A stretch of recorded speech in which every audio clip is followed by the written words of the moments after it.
Rabbi Shlomo Furst, second share here in Samanavshi, located in Yerushalayim here at Kodesh, in the Hanukkah Yeshiva building on Rehov Zechron Yaakov, number 6. We're close to the central bus station, so please join us. You can walk here, take a bus, drive. If you're coming from Kutzlarts, we'll appreciate you joining our sharing as well.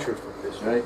And you can join us on YouTube as well, thanks to modern technology. Okay? But you won't be able to enjoy the breakfast over the YouTube. So please join us in person. Hilchos Chanukah, Siman Tov Reish Ayin Gimel. The Mechaber in the middle of Sif Aleph. We're at the top of the page. Let's just begin again. Nogin lahadlik ner noisif. We're accustomed to light an additional ner, an additional candle. Shini shtamish laore. If you come to yishtamish, you come to use the light. Yeah, or hanoisif. Shu osa hadlik achron. It'll be that or of the additional candle, and that's the one that's lit last. Okay?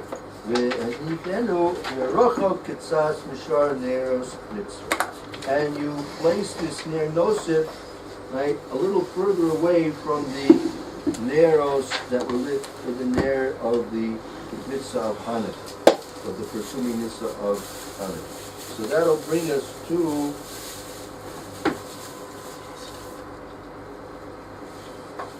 Mishna Berura in Yud Daled. We'll start that again. We'd like to using light, that you have to have Tawana intention. Let's say you're in a room and you have the Hanukkah candles, right, and you have to move around, so the light is there. Okay, we'll see a short scene on that. Is that a... We'll see a short scene. Will direct us to that question. Okay, we'll get to that shortly, Mr. Shem. Okay. What was the question? The question is, you're in a room, and let's say you're talking about where there is no shamish, right? For some reason you have no shamish. You're supposed to have a shamish, but for some reason you have no shamish, correct? Right? So there's light in the room, right? Are you able to move around the room using the light of the Ner Mitzvah Hanukkah? Correct? That's the question. Okay, we'll hopefully have an answer for you in less than 10 minutes. If not, ask that question again. So the light in the room is from the menorah? Yes. And the only light in the room is from the menorah. Is that permissible or not? No. We said that. Okay, hold on. Let's. Okay. Why would why? That's why you need to have the shamish. But let's say he doesn't have. Let's say he doesn't have a shamish, right? Let's say that was the end of the Bir Halacha on going to Tov page Kuf Lamed Tet on the base. The last 3 lines we just. It was the Bir Halacha we read last time. It says. The Filomi She'eno, you have that little yes. 3 lines. Amram, you want to read that, those last 3 lines? Filomi She'eno ela ner echad, even one who only has one candle. So let's say he's talking about tonight. 1 ner tonight, 1 candle, right? 1 ner, that's all he's got in it. He's got 1 room, 1 ner. That's it. The ner acheret ladlik shamish leora elo, he does not have another candle to light the shamish. Mikol makom, in any case, yadlik et ner barakha. He should light the candle and make a bracha. And mikol makom vada izah shleishtamish lefanah. He should make sure that he should not use the light of the candle. Right. You should not shtamish lefanah. You should not use the fire light in front of it. That's an important. The fire should not use the fire right in front of it. So what do you mean light? There's no front to the fire. The fire does the whole roof. Okay, so we're gonna try and find out a little bit more about that. He should be cautious not to use it intentionally. That's the way I look at it. But it just happens. The only light there is so you don't have a choice. Take a look now on Daf Kuf Mem Beis Amid Aleph. Basketball. They're going forward. That's going forward.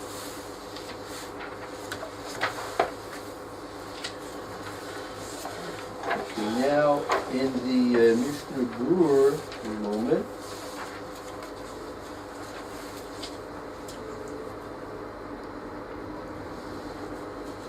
Yud Aleph in the Mishnah Berura. Okay, let's take a look. It was awesome. We saw the Mechaber there. The Mishnah was referring to, right, that Afilu Tashmish Shel Kedusha Kadon Lilmoid, the Aura, to even learn by the light of the menorah, is usher, forbidden.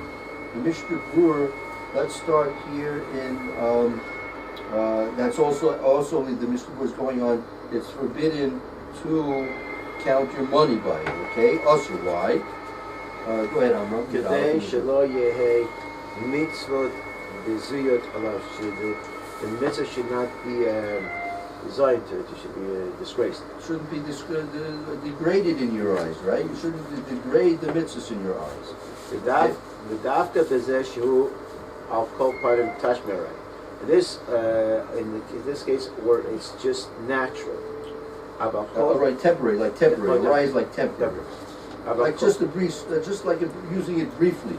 If somebody doesn't use it at all, he's not going to use the fire, then he's allowed to sit in his house while the Chanukah is left. Right, so let's see, like going back to the Berura, he has one night, tonight he's got one candle, that's it. The only light in the room is that one candle. Right? So he can't sit in his house? Rashai l'shefli bebeso b'shah shenir Chanukah dolekas. But it's about kol she'enu mishamish. He's not going to be mishamish. He's not going to use a fire. Right. No, he's just going to sit there, just looking at the fire. That's it. Just sitting there. So basically, you can't use the fire. Okay. Right. Right. But now, what about walking? Sitting there is permissive. Right. What about moving around? Could he get up? Could he get up? Okay. Now let's take a look in the Sharat Sion. That's the lower left-hand corner, Yud Aleph in the Sharat Sion. See it there in the smaller print? Yes. First line is Hainu. Afilu lo hidlik hashamish etzlo kemo shenag. Even if he did not light the shamish like it's customary. Again, so we're going back to the same case as the Berura. He's got one nair. He did not light a shamish. One nair, and the nair of the mitzvah of Hanukkah is burning bright. Right. And that's the only light he's got in his room. Right? More than this, kata pri chadash. The pri chadash wrote the huva b'shar says bring hashur the leilech leor ner Chanukah lirod shelo yikashel sari. That he should go with the candles and he should not. And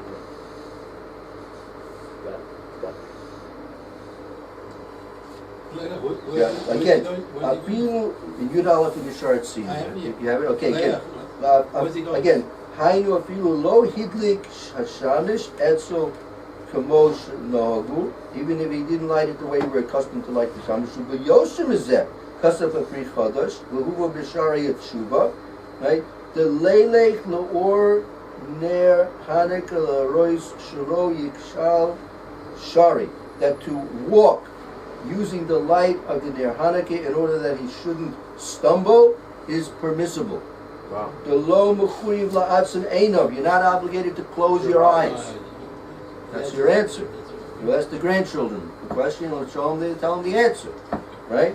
Why? Because walking in the light of the Ner Hanukkah, the lo mikri hashmish. That's not called using the light.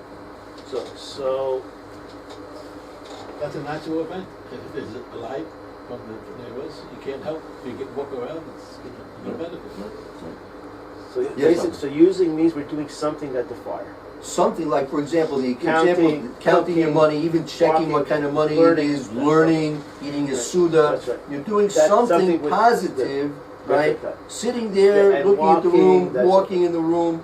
That's not what's called Tashmish Shel Or. Yeah. Are they saying I shouldn't sakana? I shouldn't cover the brios? We don't need those. Those are heterim, right? If it was usher, then you need a heter of covered abrios, right? Or sakana to matter it. Yeah. But this is not usher. Tashmish in this way is not usher. It's completely mutter. So you don't need a heter. Got it. Thank you. So we're now defining Good question. Tashmish in very specific ways. Exactly. It has to be something evidently which is a toil. You're doing something actively. You're actively learning by the nair. You're actively counting your money by the nair, right? And the whole reason, as the Mishnah Berura mentioned, you don't want the mitzvahs to be bezuyas alav. This is a mitzvah. You're not supposed to use a mitzvah, right, for activities which are not honorable. Now, what's not honorable about counting your money? What's not honorable about learning?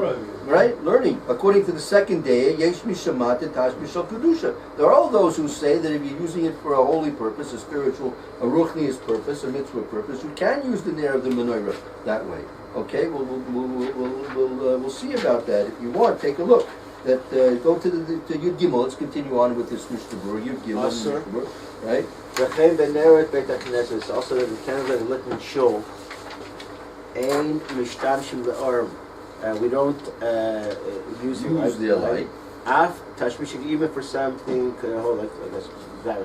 Kemo b'bayit, like in a house. Da'inu im yirtze l'ipal marv etzlam kol zman shlo dalku chatzisha asur. Meaning that if he wants to daven marv and the lights in the menorah are on, he cannot use those to daven marv. Right. So if you have the only light only light you have in the Beit Knesset is from the menorah for some reason or other, and there's no shamish, you're not going to be able to daven marv. Yes. But there's no key to light the menorah in the shul. Yes. So you're not fulfilling the mitzvah by lighting it there. Right. So how it's not a nearshul mitzvah at that point, because you're not fulfilling the mitzvah by doing it. Very, very good. Why do we light all together in the shul? Okay, that's a whole other question. Correct. A very good question. Nevertheless, we light neros. I'll just answer briefly. We light neros in the Beis Knesset because of a minhag. It's part of the mitzvah of Persumi Nisa. It's compared to the mitzvah of Hallel, right? Just like on let's say Rosh Chodesh. Rosh Chodesh, it's a minhag to say Hallel. Now that's the way we just do things. But it's a minhag to say Hallel, right? So since it's given that status of a mitzvah now, even though the source of it is a minhag, still we have to be careful that we're not to use the light of the menorah even for Tash Mishal Kedusha, according to this first opinion. Now, again, we have three basic reasons why you're not supposed to use the nair of the mitzvah of Chanukah. One is, according to Rashi, Mishna Berura mentioned all three reasons. One is it's a heker. Why am I lighting a second light, right? In order to prove and reveal that what I lit first was a nair shel mitzvah. Okay, that's number one. Number two, it was similar. This is like the Ran explains according to the Mishna Berura Sharatzian. The Ran explains it's like the menorah in the Beis Hamikdash, right? Which is maybe has some kind of, it's like Mila Kedusha, a special elevated status, right? And then we have the final reason that the Mishna Berura just mentioned, we just read it, is mitzvahs shouldn't be bezoya.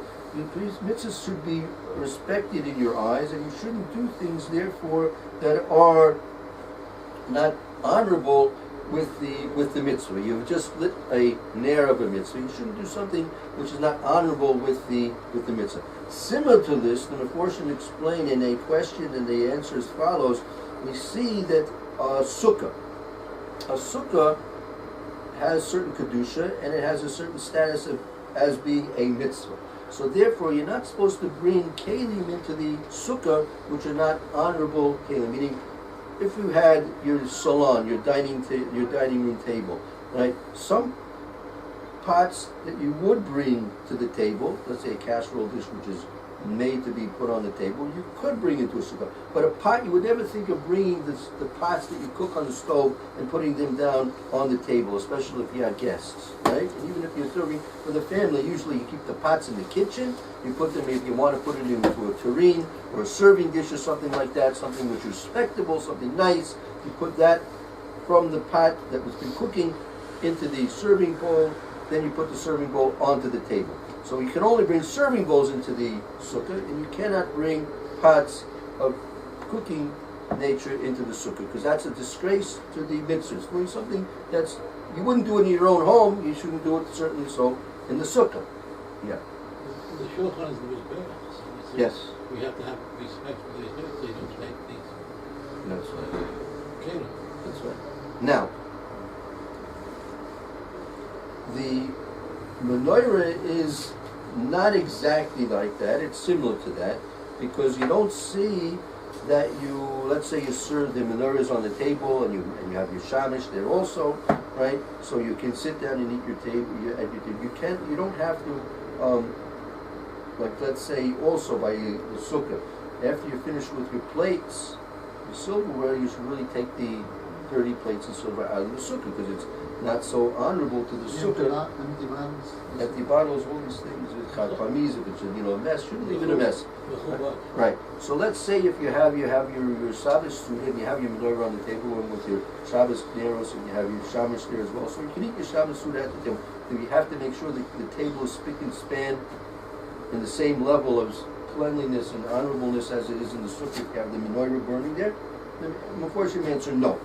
You don't have to have it that same level, because it's a different thing. But nevertheless, you shouldn't do something which is a bizoi mitzvah. You shouldn't do something which is degrading to the mitzvah. Now, this applies to all mitzvahs in various different ways. For example, Shabbos neros, right? The neros of Shabbos, you can't do things which are not honorable in front of the Shabbos neros. Now, you can read, you can learn, you can eat your Suda, right? You cannot change the baby in front of the Shabbos candles, right? You shouldn't do things which you wouldn't do if let's say, for example, a honorable person was there in the room, right? The Shabbos candles are man. You're supposed to get hana from their light. You're supposed to use the light of the Shabbos neros. But you're not supposed to do things in front of the Shabbos candles that you wouldn't do in an honorable, let's say in the times when they had outhouses, and let's say it's a snowstorm and it's 20 degrees below zero, and there's the wind chill factor is even making it colder, and then you don't want to go outside. And in the old days, you had to go outside, so you had a bedpan, right? So you shouldn't relieve yourself in front of the Shabbos candles. Okay, you shouldn't walk around naked in front of the Shabbos candles, right? The halakha is brought down that you shouldn't walk around naked in front of the Shabbos candles. As I said, shouldn't change the diapers of the kids in front of the Shabbos candles. But that's what we call bizui mitzvah. That's what the Mishna were just mentioned here, bizui mitzvah, right? You shouldn't do something disgraceful in the presence of a mitzvah, okay? Just like, let's say, you have your lulav, and you have a fly in the room, so you want it, you start shaking the lulav to get the fly away. A little bit bizyun. Right. So, and also you have to have a sensitivity for these things. First you have to know the halacha. The halachas, and you have to develop a sensitivity. By learning the halachas, you develop a sensitivity. So, you have the third final reason of bizui mitzvah. So you shouldn't do anything which is a bizui mitzvah. So, but then, going back to the original question, what about in the Beit Knesset? The Beit Knesset, as we said, even though it's a minhag, it's still because of pursuing this. So that is the nace that we want to publicize by lighting the menorah. So therefore we have to be respectful of the menorah, even in the Beis Knesset. Okay? That's calls, as the Bishop just finished, calls man shalom yidr ketzisha. As long as it hasn't gone a half an hour's burning time, it's still going to be usher to even daven, according to his first opinion, even in the Beis Knesset. Okay? The good thing is at night you make a bracha, and the ministry in the morning they like the marriage to know what it is? Without a No. Correct. That's the same. Correct. Yeah. You just said 30 minutes. Yeah. So after 30 minutes, I can make use of the light? Okay, so according to most opinions, 30 minutes after Tzeitzah Kachavim, meaning 45 minutes after sunset, right? Basically 45 minutes after sunset, more or less, according to Chazon Ish, about 45 minutes. Another half an hour after that, which puts you to 75 minutes or so. So 75 minutes after sunset, if you have to have it at least that much oil, or have candles that burn at least that long, right, to fulfill your mitzvah. After that time of the mitzvah, you can even put the neros out. You've done your mitzvah. You want to save on oil, save on the candles. You put the mitzvahs out, you put the candles out. That's why on Friday you need long burning candles or oil, because you're lighting before Shabbos, so you have to... Long before Shabbos. You have to factor in an additional hour. That's right. Well, hopefully toward the end of the week, another day or two, we'll try maybe focus more on the lighting before Shabbos. But, yeah, let's see a little bit more in the Mishnah Berura.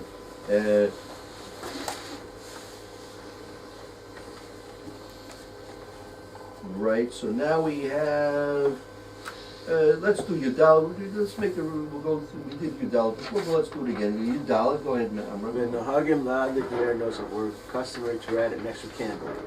Perush.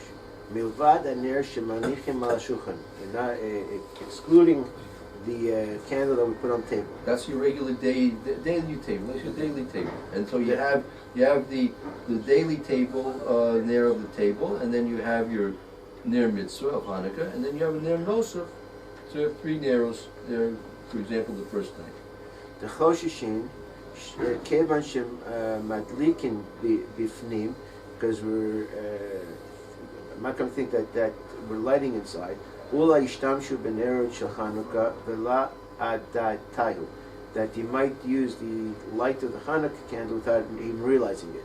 Good. Ava Meikar Adin, according to the law, Kevan Sheyesh Lo Ner Ala Shulchan Ein Tzarech Ladik Ner Nosef, because he has a candle on the table, he doesn't have to have an extra candle. Since you have your normal day, normal light, whatever light source you happen to have, since you have a nair on that, you don't have to have a nair nosef. Now this is all going according to the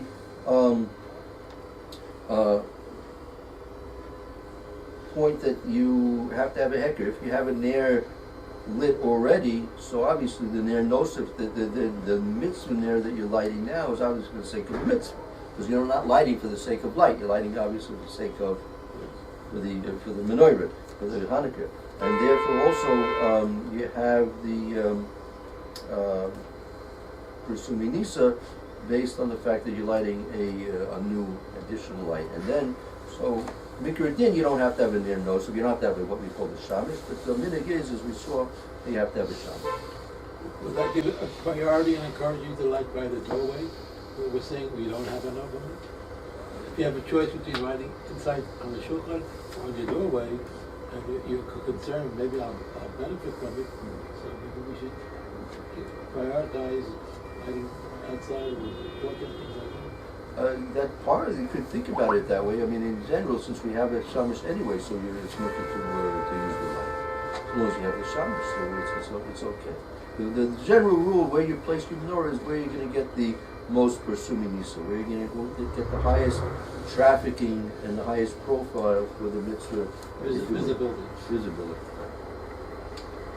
Shehem Mishtamish, so he'll use the light of the I am Magen Abraham Shulchavchila Ein Mishtamish Etzek Kulan Yachad.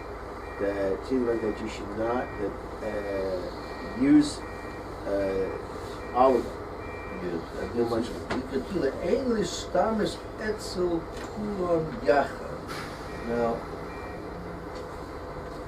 you shouldn't use the light altogether. You shouldn't use the light altogether. Okay. Let's see what he says. What does he mean by that? Im la'or hanosaf or la'ashamash bilvad kishehu echad b'fnei atzmo, because if you have the extra light or the shamas alone, all by itself. Meaning, yeah. Let's say you have tonight. You'll have 2 neros. One's the shamish, right, and one's the ner mitzvah.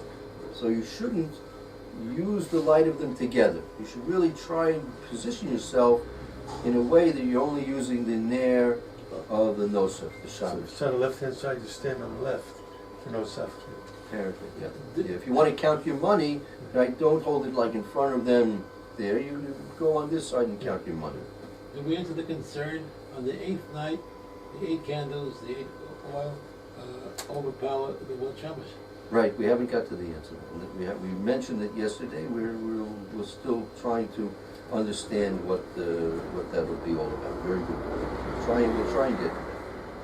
Ki im la'or hanosaf, You only use that only use the light from the extra additional light. The haroy yomar letzarko likulai, because somebody who might see it will One say second, or a noisef, all the hashamish. Shabbat kishehu echad b'fnei atzmo. Right, that's going to be the one. Right, I mean, as long as it's independent from the other lights. Good. The haroy yomar letzarko hidlik kula. That somebody will say he lit the candles for himself. Right, if you're using them all together, so a person will look and say, wow, look, he's using all of them for his own purposes. He's not using. It's all benefit. The lifamim adam matlik kama neres, because sometimes a person lights a lot of candles. Ve'ayin be'bir alacha. Let's check out bir alacha. Shimishtamesh. Yeah, take a look at the Mishna Berura, the Bir Halach, excuse me. You see, you have it there at the end of there's a big section of Bir Halach, then there's a short one in the middle. Have it there, everyone? Yep. Shimishtamesh. Ayin be'magen Avraham shekata. They wrote Avav Mikol Makom Asur Leishtamesh Etzon. That in any case, it's Asur to make use of that. And even if you have the Ner Nosef, it's still also to use all the light of them. Ayin pri megadim sheperesh de'af neged or hanosaf or hashamash gamkein asur lechatchila. And he holds the pri megadim that even using the extra candle or the shamash, it's still asur to use that. Right, even if you're going to simply use the light from the shamish, that's still going to be usur. V'hamayin beRabbeinu Yerucham Shuv Beit Yosef from Beit Yosef lo mashmachem. It's not to understand. He doesn't understand like this. Ela neged hashamash kishemanicho bifnei atzmo rachok kitzat me'aner muta b'shamash k'nego. He says that if you place the shamash a little further away by itself from the other candles, then you can start using it a little. That should be more. So the menorahs we have today wouldn't qualify. It's a close call. It's a close call whether that little 2 centimeters of height distance is going to be a matir. But again, for us in our times, most people are not going to really be using the light of the menorahs in any event. But it was much more common in early times when neros were their primary lights. Then Katav Machas Shekel, he also written Machas Shekel, the Berura Divrei Amakim, Ram explained like I read, I'm Sham. Achar Kach Matzati Belia, I found. Matzati Belia Rabba, I found Belia Rabba. Shehich Hiskim Gam Kein Ledina, the Neged Hashamash Mutal Leishtamish. That he also agrees that against the shamash that it's okay to use the light of the shamash. Right, so the Mishna Berura is making a hard point to prove that if you use the shamash, and especially if it's set off some way distant from the other ner mitzvahs, then you're certainly able to use the shamash and use the light of the additional light. I am Mishari Tshuva Softi Barmat Hashamash. Datav Nami Kamosha Katav. His opinion is like we wrote. Very good. So in theory, you should be able to use the light of the shamash specifically if it's been set off from the rest of the neros. Okay, let's continue with more Mishna Beruras. And this is what the point is. In Tez Zion, you're supposed to set it away from the rest of the neros. Today, Yeh Haker Kaman Nerot Madlikim Beoto Yom Velo Yach Shivu Imam, that the people should be able to differentiate how many candles you're lighting that day and not think that that's the number of the day. Right. So I mean, it's again, these menorahs that you buy, that they're really, sometimes they have the menorah, the shamash in the middle, maybe behind them. Sometimes it's on the left side or the right side. If you ask me, it's very hard if you're especially looking from a distance to see that there's a specific difference between that ner that you're lighting and the other ones, but it's confusing. It is confusing. Maniach Etzlan. So Yud Zion's going in But the there is Ramah. We not- have to read the Ramah. Let's read the Ramah. There is a separation. There is, you're right. There is a separation, right? But like let's say you have the menorah that has the shamish in the middle, right? So you have 4 on each side, and the shamish sometimes it's higher, right? So it's not the same level. not the same. But again, if you're looking from across the street, you're not gonna, unless you're eagle-eyed, you're not gonna be able to tell that. The telling it should be from the people who see it, or people who see the menorah. Again, the lashon of Mishna Berura we just learned, right? It should be set off from the rest of them. Why?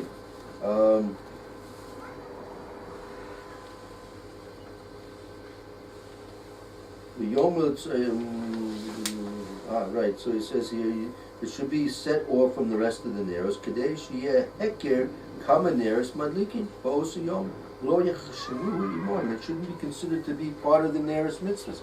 So who's that? Who's that going on? Is Moses asking a very good question. Who's that going on? The person who lit it? I mean, he obviously knows how many he lit, for what purpose. So the people looking at it. So Who are you broadcasting the to? The halacha says that there should be a little indication that the indication should be for you, or if you walk by my menorah, it's for you to see it. Oh, so that's not the Yashu's question. Who are we publicizing this nace for? Is it for me or the other people? We call them regular minute shuk for the people walking the shuk. So that's a good question. Exactly. I would say pashtus we're talking about for the other people. I'm lighting for the sake of other people to see that. But you know how much, when you're lighting it, you have the idea of how much. Exactly. So, but if it's for the sake of the other people, they don't know though, because is it the 4th day today or the 5th day? Right? If you have the shamish in the middle or close to the middle, is it 4 or 5 today? We have to educate the public. Is that it? Well, first let's educate ourselves. Electric bulbs. Could bulbs. Yeah, they weren't electric menorahs here. Put it in your window. Right. We're at a Christmas menorah. Right. I was wondering. Okay, very good. We'll do the Ramah tomorrow.